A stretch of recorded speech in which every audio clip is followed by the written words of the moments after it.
Morning. Well, this is why this little invention here is now paying off. Been running this morning. It's got the temperature in the house up to about 18-19 degrees, really well.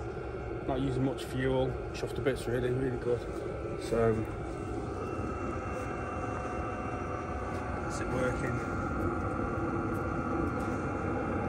That I need to sort out. Shows what diesel's like when it's running. Put a shield or a guard on that, I think.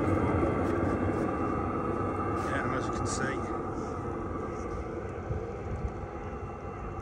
the snow's here.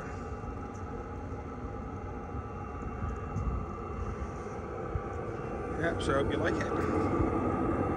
Thanks for viewing.